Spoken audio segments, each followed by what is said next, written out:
Calme apparent sur le débarcadère de Pointe-aux-Sables à 7h30, le 10 novembre 2024. Loin de l'agitation électorale, un pêcheur entre avec son moteur et sa prise du jour alors que plus loin à l'école gouvernementale de Pointe-aux-Sables, les premiers électeurs font leur devoir civique. Ces derniers ont pris le temps voulu pour faire la queue afin d'exprimer leur choix de société pour les 5 années à venir. Présents dans l'île depuis quelques jours, les observateurs de la SADC ont fait le tour des centres de vote en prenant des notes. Pour Michel Chiffonne, tout se passe bien dans cette école, côté agent et électeur. Bien abonné à nous, donc l'école est ouverte à partir de 7h pile, donc Bandimoun, il commence à voter à partir de 7h même, donc là pour le moment tout se passe bien, tout tranquille. Nous, au niveau de l'agent du changement, nous avons l'agent vérifié et que peut faire le même travail, nous avons l'agent pour dans toute classe, donc là nous avons dit pour le moment tout correct, Bandimoun peut voter bonheur, ça veut dire peut-être écoute. Nous conseillons et nous modos qui nous donnent c'est venir voter bonheur avant midi tout le monde voter puis bon. Un peu plus loin, au four et au moulin, Ariane Navarre-Marie se dit confiante sur le déroulement de la journée. Enfin jusqu'à maintenant tout passe bien, donc nous agents, sympathisants, pardon, militants, ils rentrent en classe sans problème, ils fait remplacer, qui faisait remplacer parce que c'est un petit malade, etc. Donc, mais jusqu'à présent, tout il passe bien, sans anicroche. Plus loin à Vacoa-Floréal, au collège Dr Maurice Curé, l'ambiance électorale était aussi palpable avec les arrivées prévues des principaux prétendants au poste de Premier ministre. Premier est Pravin Junio, qui en compagnie de sa famille a fait le parcours jusqu'à son bureau de vote avant de parler à la presse. L'opposition qui peut sème le doute dans l'esprit de la population. De faire tout ce qui a été allégation déjà avant même qu'il était voté. Et nous faisons trouver aussi que dans quelques endroits, il y a un incident. Notre PCI empêche le bon déroulement des élections. L'autorité est inactive et l'autorité peut prendre toutes les précautions nécessaires pour que cette élection-là déroule correctement et dans l'ordre et dans la paix. Alors, donc, on fait un appel à tout le monde. Un appel à tout le monde. Parce que nous avons une élection qui est toujours faite dans un environnement démocratique. Nous avons dit quoi un peu de l'environnement. Et nous souhaitons la paix n'a aucun entrave à la journée, pour comment ça se passe? La journée, vous ici là, et vous passez dans la circonscription, et vous faites la journée, donc les écoles, et bien sûr, il y a des organisations aussi, tout le monde connaît, c'est confiant, très confiant. 1 heure plus tard, le duo Navin-Rangolam et Paul Béranger sont arrivés ensemble pour faire leurs choix électoraux en compagnie des membres de leur famille. Les deux hommes à l'ombre des cocotiers se sont adressés aux membres de la presse mauricienne et régionale. Avec Jaïdi, on a la police. Les amis ça, généralement,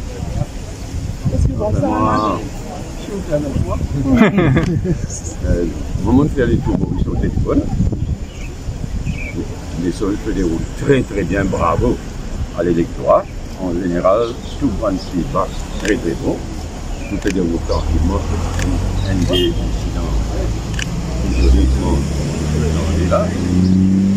Vraiment, mon renouvellement l'appel local qui coule. Sa journée la traversée qui coule. Résultat aussi, nous respecter nos adversaires. Nous avons l'invitation, en tout cas moi, qui va qu'on gagne. C'est une équipe capable de 1995. L'état capable de 1995. On peut dire ça. Pas pour faire plaisir, pas du tout. Par de ce contre fac. Mais en tous les cas, arrive qui arrive. Moi, je veux dire à dire que l'île Maurice gagne avant. L'île Maurice peut gagner de manière par élection-là peut dérouler dans le calme aussi.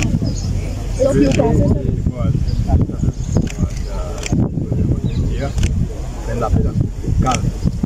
C'est la pleine provocation. Et là, les MSM, même dans certaines circonstances,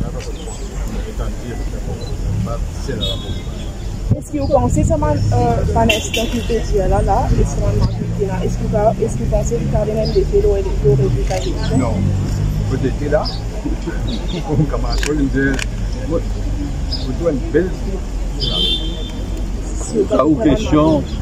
aux questions, madame Permet, une question, c'est comment dire, est-ce qu'il est capable de fermer un robinet pour après un tsunami vide?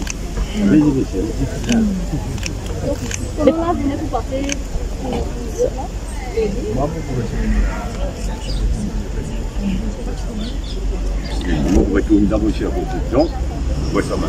Comme à Pointe-aux-Sables, les observateurs prenaient leur temps pour compiler les informations qui va servir pour l'écriture d'un rapport.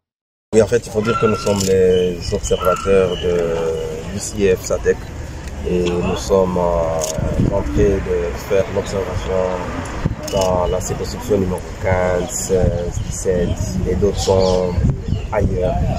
Et à ce stade, nous observons et nous allons le soir donner les éléments nécessaires qu'il faut pour toute l'observation que nous avons faite à ce niveau. Nous étions là avant l'ouverture et nous sommes là pendant les votes et on sera là à la clôture. Et même pendant les dépouillements, nous allons également être là pour observer demain ce qui va se passer. Au fil des heures, le taux de participation progressait et à 17 heures, il était de plus de 72,81% pour la première circonscription. 18 heures tapantes, les portes des salles de vote du Jean-Marie-Franck Richard SSSC portent pour indiquer la fin du scrutin qui a duré 11 heures. Le travail administratif accompli, le presiding officer de l'école a indiqué de 75,25 des électeurs se sont déplacés dans les centres de vote de la première circonscription de 7h à 18h le 10 novembre 2024. Numéro 1, tout s'est bien passé. Nous avons eu un taux de participation de 75,25%, sauf un incident qu'on a été informé qu'il y a un voteur qui a utilisé son téléphone portable qui filmait ce bulletin et la police peut faire l'enquête et ils nous ont dit pour vérifier son portable et c'est un incident et cet accident c'est ça pour le moment, c'est tout que nous connaissons. Otherwise, tous les centres de vote, tout s'est bien passé dans ce numéro 1 et nous attendons les jeunes rentrer pour nous placer dans le boardroom sous la supervision de l'officier du SMF et les Night Agents qui représentent les candidats ce soir.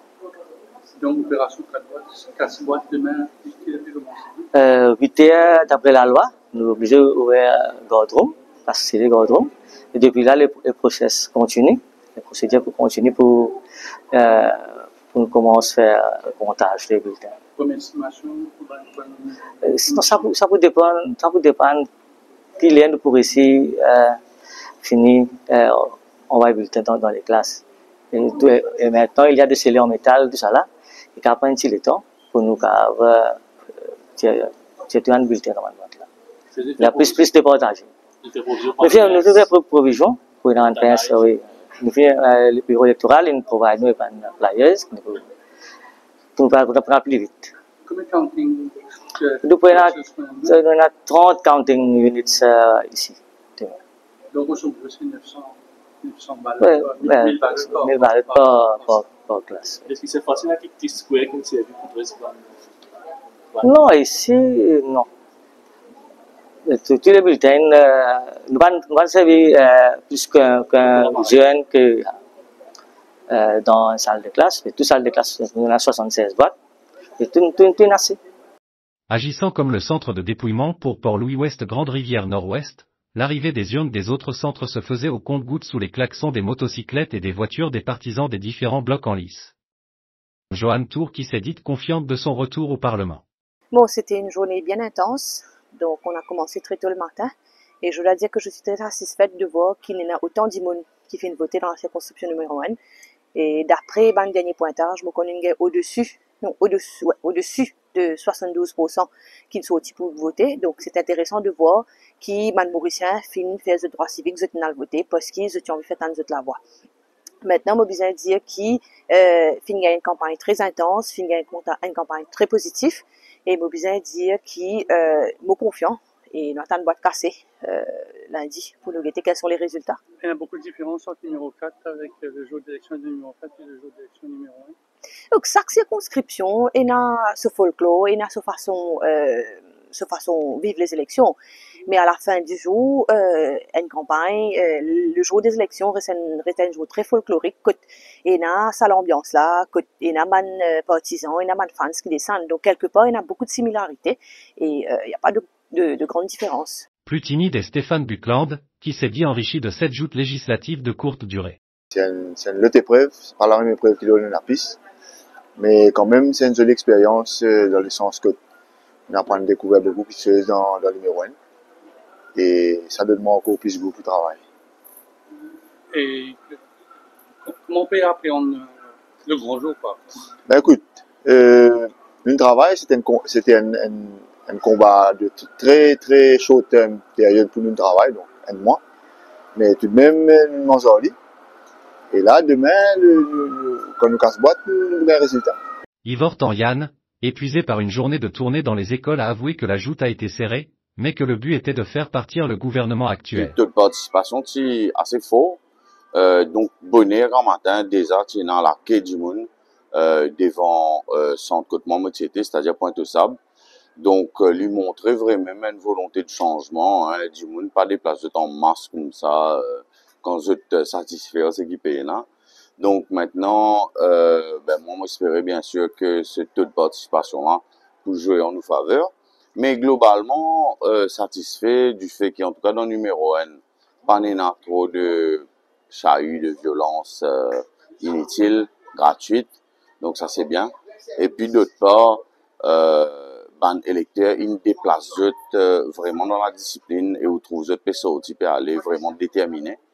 Bon, encore une fois, moi espérais que sa faute de participation là pour jouer à la faveur de l'Union Réforme, parce que bien sûr, en général, l'abstentionniste pas sorti pour le voter pour récompenser un gouvernement sortant ou un ancien régime. Garde par des officiers de la Special Mobile Force pendant la nuit du 10 au matin du 11 novembre 2024, les urnes vont livrer leurs secrets pour élire 3 nouveaux représentants de la première circonscription pour 5 ans.